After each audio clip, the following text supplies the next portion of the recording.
My wife of 10 years lent all our savings to her childhood friend. Not only that, but she also gave the promotion slot that was rightfully mine to David. I demanded angrily, but my wife frowned and retorted coldly, if you hadn't gone to David's workplace and slandered him and my relationship, he wouldn't have lost his job. I only helped him because I saw he'd lost his wife, and it's hard for a man alone with a child. What's more, you punched David, you should apologize. I nodded calmly. You mean, as your husband, I should give my secure job to the other man who was trying to steal my wife, as an apology for hitting him? David held his child, looking humiliated as he stared at me. Sarah and I are innocent. Having an affair can land you in jail. Saying things like that is basically forcing me to my death. I sneered, then go die. Suddenly, silence fell. The onlookers and employees gathered at the entrance of the department store all stopped. Hearing me tell David to go die, they showed expressions of disapproval. David's already miserable enough having lost his wife right after getting married. Sarah is just taking care of a friend she grew up with, but her own husband is slandering her, claiming she's having an affair. David is a grown man and doesn't know how to raise a child. Sarah only helped him out because she felt sorry for the child, but her husband is slandering her like this. Robert only managed to snag Sarah by getting her drunk in the first place. He can't hold on to his wife's heart, so he's just wary of every man out there. Listening to the whispers around me, my gaze grew cold. David sighed, then spoke in a feigned tone, it's all my fault. Even if you spread rumors about Sarah and me, even if you hit me without reason, I shouldn't have come for an interview at the department store. Otherwise, the department store wouldn't have found out you were slacking off at work. I'm willing to give the job to you, as long as you don't doubt Sarah and me in the future. After speaking, David turned his head away, looking helpless. The onlookers' sympathy grew even stronger, and they began to whisper amongst themselves, Robert got a secure job at a public sector company and still dares to slack off? How audacious. It's only trading on his parents' legacy as war heroes, otherwise, how could such a good job possibly go to him? Tisk, TSK, he can't make anything of himself. Even a good job falls right out of his hands. Sarah's gaze was fierce, as if she wanted to skin me alive. Her tone was icy, go home right now, stop making a scene. A man who doesn't think about making money all day, only knows how to be jealous and slander his wife, can you please stop? I took a deep breath, my eyes cold as I looked at David. When was I slacking off at work? In my previous life, right after I finished being placed on disciplinary leave, I went to the department store to ask the supervisor for the reason. Unexpectedly, the supervisor tipped off Sarah. Sarah used her authority as manager to send me to the security department and have me placed on disciplinary leave again. During this time, David spread rumors that I stole things from the department store, slandering my character. This caused me to be unable to find work after I got out, becoming a thief and a madman in the eyes of the world. And my wife, instead of clearing my name, was seen together constantly with David every day. I couldn't find work, couldn't make money, and couldn't get living allowances. I was also often ambushed and beaten up for no reason. Finally, I starved to death in the cramped old house. After I died, Sarah just coldly had my body removed. She even gave all the belongings my parents left me to David, under the guise of apologizing. I wanted to tear these two apart, but I lunged at them and couldn't touch anything. Until a white light flashed, and I was suddenly back to the day I was first sent to be placed on disciplinary leave. I didn't foolishly go to the department store to find the supervisor again. Instead, in the morning when there was the most foot traffic, I cornered these two right at the entrance. I looked at David and questioned him again, you only started working at the department store a week ago, but I was sent to be placed on disciplinary leave by my wife a week ago, after she slandered me. How could you possibly know if I was slacking off at work? Furthermore, I've been rated as an excellent employee multiple times, how could I possibly be slacking off? David's eyes darted around, looking at Sarah several times. I sneered, could it be that Sarah told you? Sarah said angrily, I told him. You don't need to make it difficult for Sarah. Looking at these two, I pinched my thigh hard, tears streaming down my face as I looked at the crowd around me. You see? They keep saying they have no relationship, that they are innocent. But my wife is protecting this other man, and even telling him things about me. Would your wife do that? The faces of several married men in the crowd changed slightly as they looked at them. David immediately feigned anger. Sarah, really? Robert is your husband. My wife's dying request to you back then was nothing important. I understand you dislike Robert's lazy and possessive nature, and it's only human to confide in me, but ultimately, you are the ones who will spend your lives together. From now on, we shouldn't see each other anymore. David looked humiliated, as if he had suffered great injustice. I sneered inwardly, his acting and reaction were like a secret agent's. No wonder he could keep Sarah hooked. According to David's plan, I should have charged forward like before, tearing and beating him. That way, he could smoothly slander me as an unstable lunatic. But I just looked at them with a calm expression, speaking in a steady tone. I don't care if you see each other in the future or not, give me back the 800 cash and the living allowances. David's face stiffened. What 800? What living allowances? I don't know what you're talking about. I directly pulled dozens of receipts and an IOU from my pocket. Sarah and I saved $2,000 after we got married. 800 of that was my share, plus the monthly living allowances. It's all gone. Do you dare say you didn't take it? The receipts were all signed by Sarah. The IOU was also written by David, pretending he couldn't just take Sarah's money for free. None of the things he bought ended up in my hands. They're all in your house. I grabbed David's wrist. The watch on your wrist is exactly the same as the one Sarah bought. Do you want to compare the model and serial number with the receipts in my hand? At this, the onlookers were completely shocked. David said this watch was a gift from his dead wife. How could it be from Sarah? Robert has produced evidence. What more is there to say? Helping out with some rice and flour is one thing, but giving expensive items like watches? There must be something going on. Didn't you hear Robert say his $800 was borrowed without his knowledge? What more is there to say? David lowered his head, unable to refute. Sarah's eyebrows furrowed. She whispered in my ear with a helpless tone, "What are you throwing a tantrum for? A week of being placed on disciplinary leave hasn't calmed you down? If you keep making a scene, you're practically pushing Sarah to the brink. He's a grown man and can't take care of a child. What's wrong with me helping out a bit?" My eyes turned cold as I looked at the woman in front of me. In my previous life, I always thought Sarah was just being deceived by David and kept hoping she would return to the family. But after dying once, I realized Sarah knew everything perfectly well. She enjoyed David's flattery and pursuit. And I was just the husband she was forced to marry by her parents. But when my parents died as war heroes, I could have gone to live in the housing complex with my parents' comrades. It was Sarah's parents who also kept saying they would treat me like their own son and that they would let Sarah marry me. Sarah was standing right there at the time. If she hadn't been willing, I would have turned and left. But she didn't refuse. Instead, she smiled at me. From then on, I always thought we were mutually in love. It was just that she was shy and naturally cold, which was why her attitude towards me was never warm. Remembering the past, I couldn't help but sneer. Sarah's parents were only after the good reputation of raising an orphan of a war hero and the huge survivors benefit/pension fund, not genuinely caring that I had lost my parents. Sarah herself didn't care about me at all, which was why she was always cold to me, but she also couldn't let go of the benefits I brought, so she married me out of necessity. I sneered as I looked at Sarah. "Let's get a divorce." Sarah's face was ugly. "What nonsense are you talking about?" Because Sarah always concerned about appearances, I never aired dirty laundry. But now, I didn't care and said these things. What I had just said and the evidence were enough to prove that the relationship between David and Sarah was unusual. Now that I was announcing a divorce on the spot, what else was there for people not to understand? Robert loved Sarah so much. If Sarah and David hadn't gone too far, he wouldn't possibly bring up divorce, right? Who would break up a perfectly good marriage and cause a scene? Sarah must have done something to wrong Robert. Sarah's chest heaved with anger. "How long are you going to keep acting up?" As the manager of the department store, I was already lenient to let someone like you intern, but you not only slacked off but also stole company property. Comrade David got the job through his own interview success and didn't steal your job at all, you couldn't stand him, spread rumors multiple times, and now you're causing this scene. Sarah took a box from her pocket. "You said David's watch was from me, so where did this one come from?" I looked closely. In Sarah's hand was indeed a watch exactly like the one on David's wrist. David finally couldn't help but angrily scold. "The watch on my hand was a gift from my dead wife. Sarah said you like to be jealous and constantly ask for gifts, so she bought an identical watch to please you. But I never expected you would use this watch to slander Sarah and me. Reputation is so important for a woman. Don't you care if you hurt Sarah and make her sad by slandering her?" With a few words, they had reversed the situation. Sarah glared at me with disgust. "I knew you had a malicious nature, but I didn't realize you were so ruthless as to want to drive me to my death.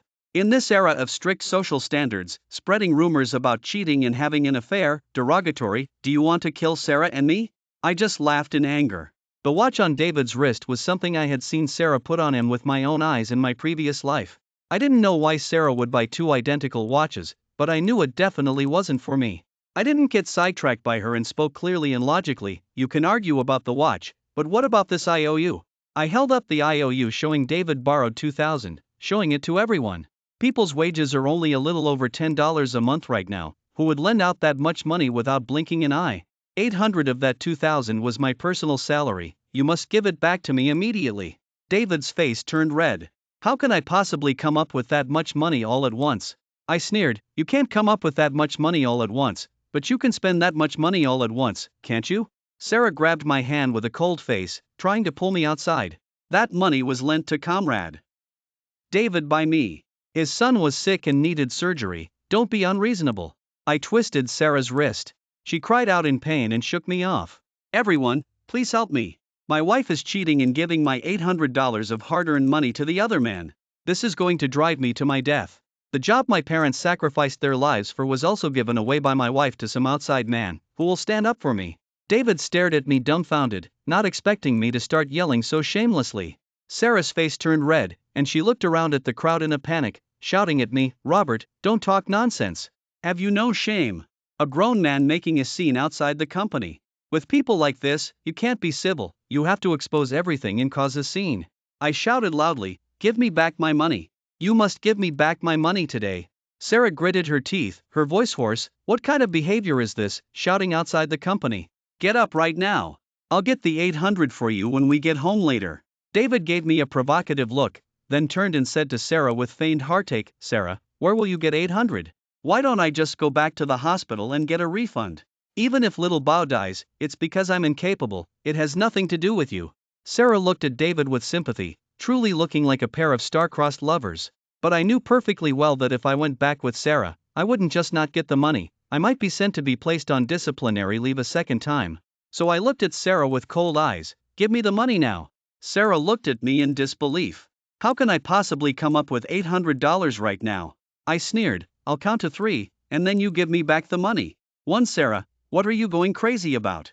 2 Sarah tried to grab me, but I dodged. 3 Sarah didn't seem concerned. Okay, I promise you, I will give you the money. Will you please?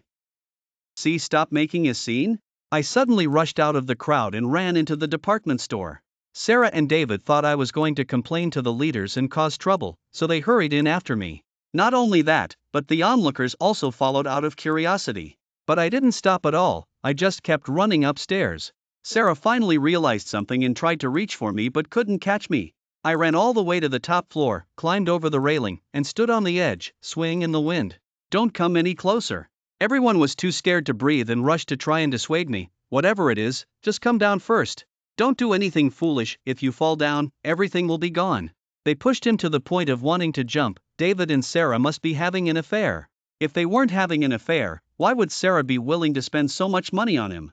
David's face was pale. Whether I jumped or not today, with the scene I was making, he would never be able to clear his name of having an affair. Sarah also realized this and shouted at me in a panicked tone, I'll go get an advance on my salary right away, you come down first. She tried to step closer to me, but I shouted loudly, letting go of one hand holding the railing. Don't come any closer. Out of the corner of my eye, I saw a safety cushion had already been laid out downstairs. I moved a little further out, looking as if I were about to fall at any moment. David's legs turned to jelly and he wanted to run away. As long as he wasn't present today, he could lie later and say this had nothing to do with him. But how could I let him get away with it? David! Give me back my hard-earned money. Someone saw David trying to run and immediately grabbed him. Robert is about to jump. Why aren't you hurrying to persuade him to come down? David's face was ashen. The money was already spent, he couldn't produce it. Sarah frantically asked the crowd to borrow money. But all she could scrape together was $352. You come down first, I'll go to accounting and get an advance on the rest later. I said, oh, and stuck out another foot. Sarah's face turned white with fright. I'll go right now. Don't move. She turned and ran downstairs. In less than 5 minutes, she came back breathless, holding a wad of cash, and handed it to me. Can you come down now? I said in a cold tone, no. You must clarify to everyone that I wasn't slacking off and didn't steal anything from the department store. And you need to explain exactly how David got the promotion slot. Sarah's eyes widened. Don't push your luck. Slap, a hard rap on the back of Sarah's head. Are you trying to force Robert to his death? Hurry up and explain. Sarah's demeanor instantly shrank. Boss, how did you get here? If I didn't come, your husband would have jumped from the top of my department store. Do you want to bankrupt and close my business? David wanted to hide behind the crowd, but I was quick with my eyes and mouth. David, where do you think you're going? A helpful bystander grabbed David. The matter isn't resolved yet. Hurry up and persuade Comrade Robert to come down.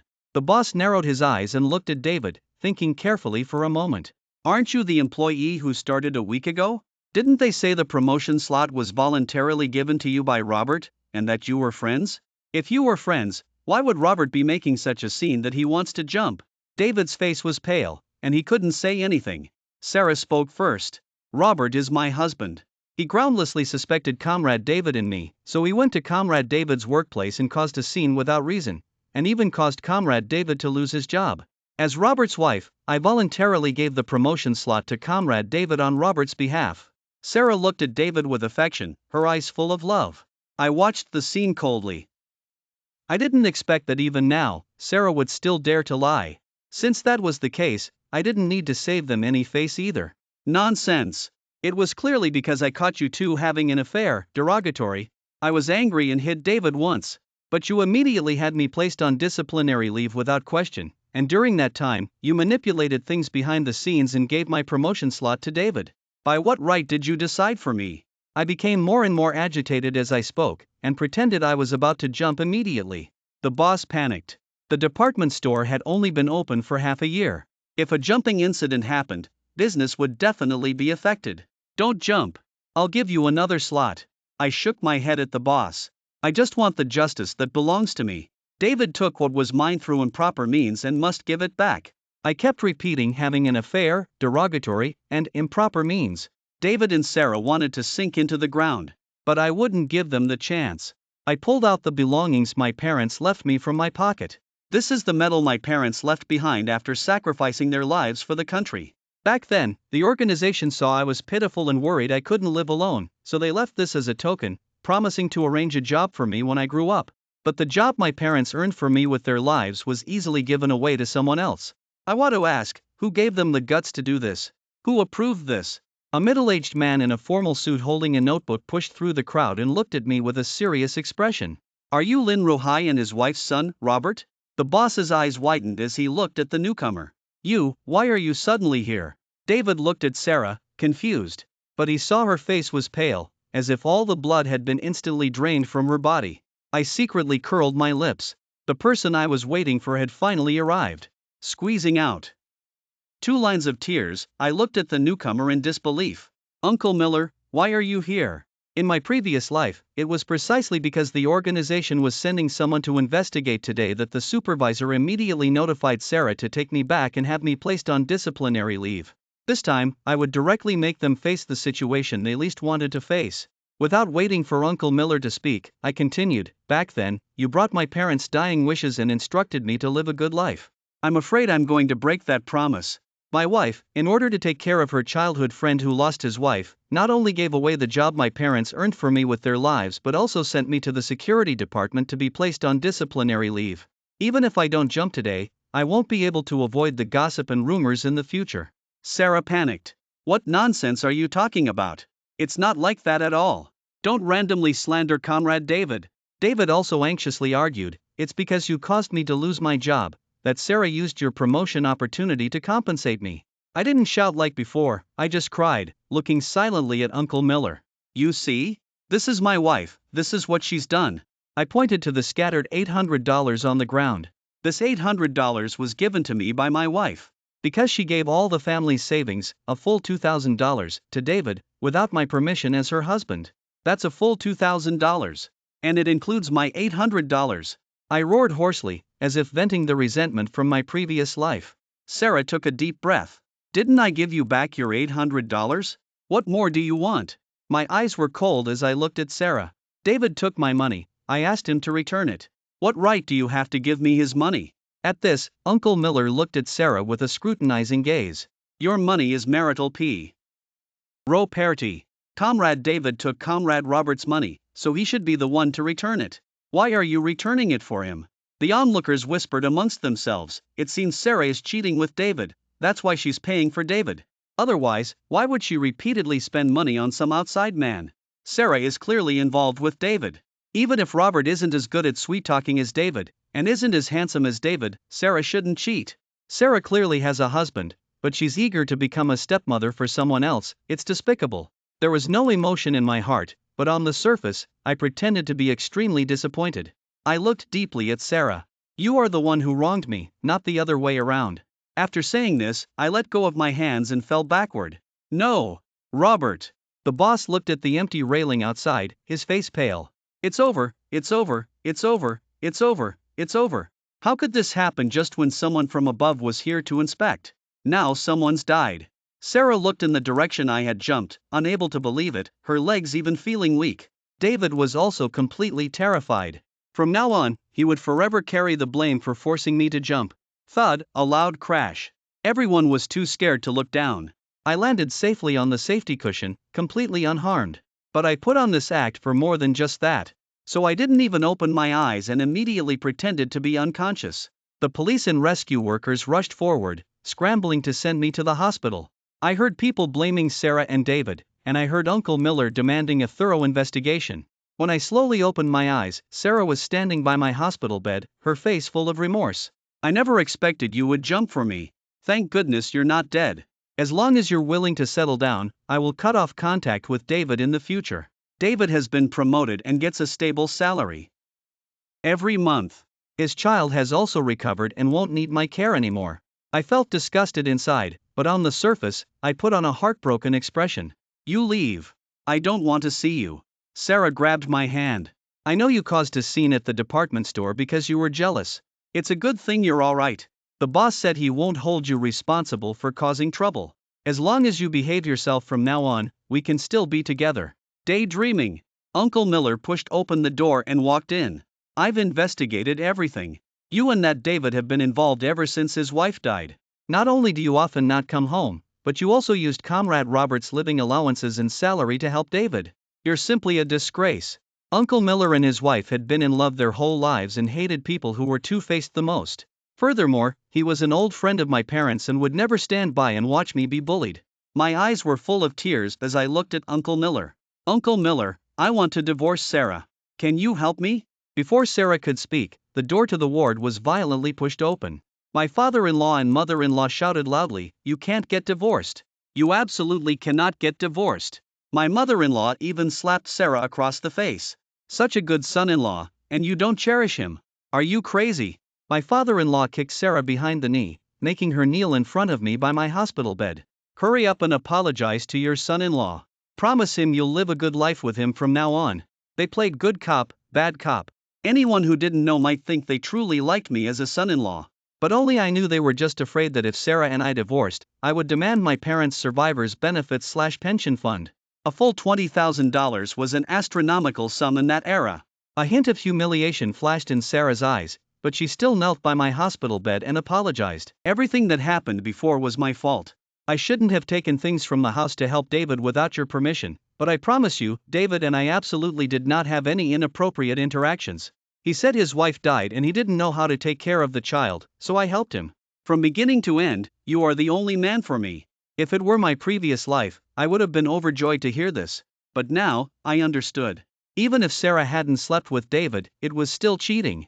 She gave away the job that belonged to me to David. She also gave my salary to David. She even had me placed on disciplinary leave for David, not to mention the countless times she wronged and mistreated me for David. Uncle Miller wasn't fooled by Sarah's words. Instead, he looked at me with a serious expression. What do you think? If you want to go back with Sarah, I will require her to write a guarantee letter, stating that if she ever wrongs you in the future, she will be charged with a moral offense charge. In this era, cheating could land you in jail. My eyes were tearful as I looked at Uncle Miller. Uncle Miller, I still want a divorce. Sarah froze in place, then pulled at her lips in disbelief. Robert, don't make a scene. You love me so much, how could you sincerely want a divorce? Didn't you jump because you were angry about David and me? Don't say things in anger. My father-in-law and mother-in-law also immediately stepped forward to persuade me. The bond of marriage, concept, nobody just gets divorced over nothing. Besides, didn't Sarah explain to you? She has no relationship with that man, she only helped him because she felt sorry for the child who lost his mother. As Sarah's husband, You should believe her. Furthermore, it's not entirely Sarah's fault. If you didn't have such a bad temper, why would Sarah prefer to stay out rather than come home? My mother-in-law grumbled. When Mr. Miller heard this, his face immediately turned grim. You mean to say, your daughter is involved with another man outside, and you're blaming Comrade Robert for it? I wasn't surprised at all that my mother-in-law would say something like that. In my previous life, she often said things like this to me, and even said it was my fault if I couldn't control my wife. She often belittled me, saying I was just an orphan and didn't deserve her daughter at all. In my previous life, I was so crushed by her that I constantly doubted myself. I even thought it was because I wasn't good enough that Sarah went to David. Now I understood that the one with the real problem was clearly Sarah. As a married person, she shouldn't have helped another man without boundaries. And she had no right to take my things to please David. Seeing Mr. Miller get angry, Sarah visibly panicked. My mom is just an unsophisticated woman, she doesn't know any better and said the wrong thing. Please, Mr. Miller, don't take it to heart. Mr. Miller scoffed, bad example from the parents. Your actions certainly reflect the education your parents gave you. I couldn't help but secretly praise him in my heart. Mr. Miller truly was a scholar, he could insult people without using any dirty words. My father-in-law and mother-in-law thought Mr. Miller was praising them and immediately smiled. We care very much about our children's education and have always been strict with Sarah since she was little, that's how it should be. Sarah glared at her mother-in-law with a dark face. Stop talking. My mother-in-law looked at me smugly. From now on, I'll teach you how to please your wife. Even Mr. Miller praised my parenting. Uncle Miller was speechless and immediately called out, please escort them out. My mother-in-law didn't understand why Uncle Miller's face had suddenly changed and anxiously tried to grab Uncle Miller's hand. But Uncle Miller immediately stepped back to avoid her and looked at Sarah with a serious expression. I will submit the report for the divorce for Comrade Robert, and I will also record your personal conduct issues truthfully. Sarah's face turned pale. She wanted to argue but was escorted out of the ward. My father-in-law and mother-in-law finally realized they had angered Mr. Miller and frantically asked Sarah, what do we do now? Before Sarah could say anything, David rushed towards them, holding his child anxiously. Sarah, the child has been vomiting ever since he was discharged from the hospital, can you please help me? Sarah showed impatience for the first time. This is a hospital, just take the child and get him registered, isn't it? David said helplessly, I was fired. The boss of the department store said the promotion slot wasn't mine. I only worked for a week, and now I only have $2.80 on me. Please help me one more time. He looked at Sarah pitifully, hoping she would soften again. But before Sarah could speak, her mother-in-law slapped him. I was wondering why my good son-in-law was getting a divorce, so it's you outside man, who seduced my daughter. You don't even have a secure job. What right do you have to pester my daughter? My father-in-law slapped him dozens of times, leaving David's face swollen. Sarah pretended to try and stop him but didn't manage and stepped away. Uncle Miller and I listened to the noisy argument outside the door and both showed expressions of impatience. The boss of the department store came directly to my ward with a dismissal letter and fired Sarah in front of Uncle Miller. Now Sarah was truly panicked, but Uncle Miller simply had someone ask them to move further away. I looked at Uncle Miller gratefully. Thank you for everything you've done for me. Uncle Miller shook his head. It wasn't for you, but for everyone. The department store is a public sector company, and Sarah and David's personal conduct doesn't meet the recruitment criteria. They should be fired. You rest and recover. Once you're well, go back to work. The divorce will be finalized in a week at most. You can live back in your parents' old house from now on. I looked at Uncle Miller forlornly. I'm afraid I can't go back. Uncle Miller looked surprised. What? I pretended to say regretfully, when I was young, my father-in-law and mother-in-law volunteered to manage my parents' survivors' benefits/pension fund in the house for me. Those things are not in my possession. Uncle Miller frowned and took a deep breath before speaking. Those are things your parents left for you. What right do they have to take them? What's more, you're getting divorced now, they should give them back to you. I looked at Uncle Miller gratefully. Thank you so much. With Uncle Miller's help, my parents' survivors' benefits/pension fund and the family home belongings all returned to my possession. Uncle Miller said Sarah's parents were initially unwilling to hand them over, even saying I should pay them back for all the years I ate and lived with them. It wasn't until Uncle Miller said that misappropriating property belonging to an orphan of a war hero could result in jail time and execution that they were scared stiff and frantically borrowed money everywhere to gather the survivors' benefits/pension fund to return to me. It would have been too difficult for me, an orphan, to reclaim these things alone, Only with Uncle Miller's help could I achieve my goal cleanly and decisively. I was very grateful to Uncle Miller and tried to thank him multiple times. But he refused to accept, saying I only needed to live a good life. In the first year after the divorce, I faced a lot of gossip. Divorce was very rare in this era. Even though everyone knew it was Sarah's fault, some people would still say it takes two to tango. In the second year of the divorce, Sarah married David and also found a very good new job. Their lives were flourishing. Those people said I lost everything by getting a divorce but ended up benefiting DAV. I wasn't affected at all and just focused on myself. In the third year of the divorce, college entrance exams were reinstated nationwide. With hard work, I got into my dream university, moved away from them, and started a brand new life. Using my memories from my previous life, I used my parents' survivors' benefits/pension fund to buy many land plots and make investments, earning a fortune. The family home was also demolished in 1990 due to eminent domain/demolition, and I received a large sum of money. By the time the 21st century arrived, I was already half a century old. Now, no one would say the divorce was my fault, some even said I was a visionary ahead of their time. I once unintentionally saw a couple arguing on the street. They were red-faced, arguing over $1. One accused the other of not knowing how to manage money, and the other accused them of being useless at earning money. I suddenly remembered that in the years after college entrance exams were reinstated, there was a wave of layoffs. I heard Sarah and David both lost their jobs and, lacking a skill, could only do the worst and hardest manual labor. I turned and left, never looking at them again. After all, they had long been excluded from my life's path.